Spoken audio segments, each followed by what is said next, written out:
ایک جیسے سمندر میں ہیں اور ہاتھ پیر مار رہے ہیں کہ کس طرف سے ان کا سروائیول ہے. انہوں نے PNP جو ہے وہ بند کر دیا ہے، اور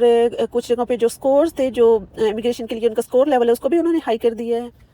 پچھلے دنوں تک کینیڈا جو سب کو چھپر پھاڑ کے ویزے دے رہا تھا، جس پہ بہت زیادہ شور مچا ہوا تھا، دنیا پوری ہلی ہوئی تھی جی. کینیڈا بہت سے لوگوں کو جو ہے وہ ویزے دیے جا رہے ہیں، اور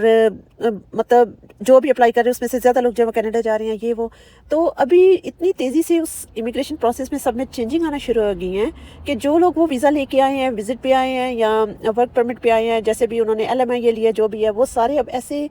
بیچارے مطلب ایک جیسے سمندر میں ہیں اور ہاتھ پیر مار رہے ہیں کہ کس طرف سے ان کا سروائیول ہے. وجہ یہی کہ بہت سے لوگ جو ہے اپنے ملک میں لانے کے بعد انہوں نے اپنی امیگریشن جتنے بھی اپنے رولز ہیں ان کو چینج کرنا شروع کر دیا ہے. بہت سی جگہوں پہ انہوں نے PNP جو ہے وہ بند کر دیا ہے، اور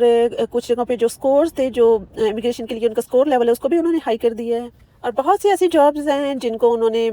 PR کے لیے وہ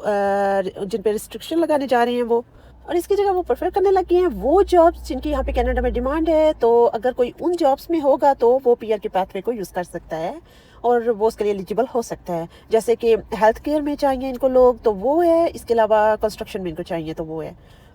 باقی جتنے بھی لوگ آ رہے ہیں جو جیسے لیول کیٹیگریز ہوتی ہیں، ABC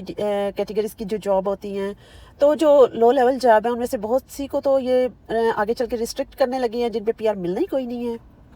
تو کہنے کا مطلب یہ ہے کہ جو لوگ ابھی آئے ہوئے ہیں یا آ رہے ہیں، جنہوں نے جو بھی سوچ رہے ہیں کہ کس ورک پرمٹ کی طرف جانے ہیں اور LMI کے تھرو وہ جو کچھ بھی کرنا چاہتے ہیں، تو وہ یہ دھیان کر لیں کہ جو جاب وہ لے رہے ہیں وہ جاب یہاں پہ ڈیمانڈ میں ہے، اس جاب پہ چل کے ان کو وہ PR حاصل کر سکتے ہیں یا نہیں کر سکتے. کیونکہ بہت زیادہ چیزیں چینج ہو گئی ہیں، بہت کچھ جو ہے وہ لوگ بہت پریشان ہیں یہاں پہ. بہت تیزی سے، جتنی تیزی سے ویزے لگے ہیں اتنی تیزی سے ہی حالات اور قانون یہاں پہ چینج ہو گئے ہیں.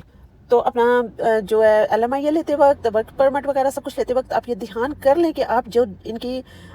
وہ آکوپیشن ہے جو ان ڈیمانڈ ہیں آپ ان میں لے رہے ہیں. ادروائز آپ کسی میں بھی جا کے لے لیں گے تو وہ اس پہ آپ کو PR نہیں ملنے کا، بلکہ وہ صرف آپ کا 1 یا 2 سال کا جیسے ورک پرمٹ ہوتا ہے نا، وہ ایسے ہی ہے، اور اس کے بعد آپ کے لیے ایک نئی پریشانی بن جائے گی. تو اگر آپ جو ہے ان ڈیمانڈ جو آکوپیشن ہے یہاں پہ، جہاں پہ جن کے تھرو آپ کو PR مل سکتا ہے، اگر آپ ان میں کوئی اسکلڈ اپنے لیے کوئی جاب ڈھونڈ لیتے ہیں یا پھر اس سے ریلیٹڈ آپ پڑھائی کرتے ہیں یہاں پہ، تو ان دونوں صورتوں میں جو ہے وہ آپ PR کے لیے ایلیجیبل ہو سکتے ہیں. اور وہ جیسے کہ میں نے بتایا کہ ہیلتھ کیئر میں ہے، وہ ہیلتھ کے جتنے پروفیشن ہے وہ، اور اس کے علاوہ کنسٹرکشن جو ہے وہ، آپ اس پہ فوکس کریں. کینیڈا کو اب جسٹ اسکلڈ جو لوگ ہیں وہی چاہیے، تو یہ بہت احتیاط کریں یہ چوز کرتے ہوئے، کیونکہ بہت سے لوگوں کو پتہ ہی نہیں ہوتا یہ ساری چیزیں، اور وہ غلط فیصلے کر لیتے ہیں، بعد میں بہت زیادہ پریشانی کا سامنا کرتے ہیں. تو یہ تھی میری آج کی ویڈیو، اس کو لائک کر دیں، اپنا بہت سا خیال رکھیے گا. ملیں گے ہم اگلی کسی ویڈیو میں، تب تک کے لیے اللہ حافظ.